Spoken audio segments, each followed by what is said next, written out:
एक ऐसे प्रधानमंत्री जिनकी पहचान सिर्फ उनकी राजनीति और भाषणों से नहीं बल्कि उनकी कविताओं से भी बनी। एक ऐसे प्रधानमंत्री जिनके लिखे शब्दों को बाद में देश के सबसे मशहूर गज़लकार ने अपनी आवाज़ दी और उन कविताओं पर गाने तैयार किए। जी हाँ, हम बात कर रहे हैं पूर्व प्रधानमंत्री अटल बिहारी वाजपेयी की और उस गज़ल सम्राट की जिसने अटल जी की कविताओं को संगीत की दुनिया में एक नई पहचान दी। आज कहानी उनकी राजनीति की नहीं बल्कि उन शब्दों की जिन्हें जगजीत सिंह ने अपनी आवाज़ देकर संवेदना नाम का पूरा एल्बम बना दिया। इस कहानी में अटल जी और जगजीत सिंह की एक खास मुलाकात है। कुछ ऐसी बातें हैं जो शायद बहुत कम लोग जानते हैं और इस एल्बम से जुड़े बॉलीवुड के कई बड़े नाम। आखिर कैसे अटल जी के शब्द जगजीत सिंह की आवाज़ बने और संवेदना का जन्म हुआ, यही है आज की हमारी खास कहानी। साल था 2002। गज़ल सम्राट जगजीत सिंह ने अटल जी की कविताओं को चुना और उन्हें अपने संगीत में ढालकर संवेदना नाम का एक एल्बम तैयार किया। ये एल्बम फरवरी 2002 में सारेगामा के लेबल से रिलीज़ हुआ।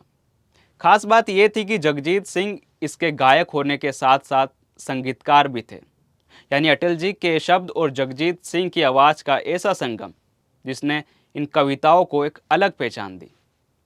इस एल्बम के पीछे जगजीत सिंह की अटल जी की कविताओं के प्रति गहरी दिलचस्पी थी।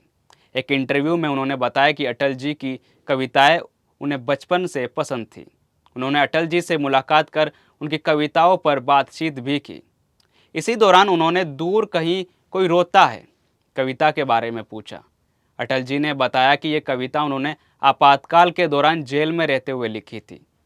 जगजीत सिंह ने महसूस किया कि अटल जी की कविताओं में सिर्फ शब्द नहीं बल्कि गहरी मानवीय संवेदनाएं हैं। यही एहसास उन्हें इन कविताओं को संगीत देने की ओर ले गया। लेकिन संवेदनाएं सिर्फ जगजीत सिंह और अटल जी तक सीमित नहीं थी। इस प्रोजेक्ट में बॉलीवुड के कई बड़े नाम भी जुड़े थे। एल्बम की प्रस्तावना जावेद अख्तर ने लिखी थी, जिसे आवाज़ दी अमिताभ बच्चन ने। वहीं क्या खोया क्या पाया जग में के म्यूज़िक वीडियो में शाहरुख खान आए और इसका निर्देशन यश चोपड़ा ने किया। यानी अटल जी की कविता, जगजीत सिंह की आवाज़ और सिनेमा के कई दिग्गजों का साथ संवेदना को कला और साहित्य का खास संगम बना गया। दिलचस्प बात यह है कि संवेदना कोई बड़ा म्यूज़िक चार्ट हिट नहीं बना, लेकिन इसकी अहमियत इससे कई ज़्यादा थी। इसमें तत्कालीन प्रधानमंत्री की कविताएं शामिल थीं। जगजीत सिंह की आवाज़ में अटल जी के शब्द सुनकर लोगों को उनके व्यक्तित्व का एक अलग चेहरा देखने को मिला। एक ऐसा चेहरा जिसमें ज़िंदगी के अनुभव, दर्द, उम्मीद और इंसानियत थी। और शायद यही वजह है कि अटल जी की संवेदना को याद करना सिर्फ एक पुराने एल्बम को याद करना नहीं है। ये उन अटल जी को याद करना है जो संसद में भाषण देने के साथ साथ कागज़ पर अपने मन की बात भी लिखते हैं, जिनकी कविताओं में कभी जिंदगी से सवाल था, कभी हार के बीच उम्मीद की आवाज़। अटल जी आज हमारे बीच नहीं हैं। जगजीत सिंह भी इस दुनिया को अलविदा कह चुके हैं, लेकिन दोनों की मुलाकात से निकली संवेदना आज भी एक खूबसूरत याद है। अटल जी के शब्द थे और जगजीत सिंह की आवाज़ ने उन शब्दों को ज़िंदगी दी। शायद यही कला की सबसे बड़ी ताकत है कि इंसान चला जाता है लेकिन उसके शब्द यहीं रह जाते हैं।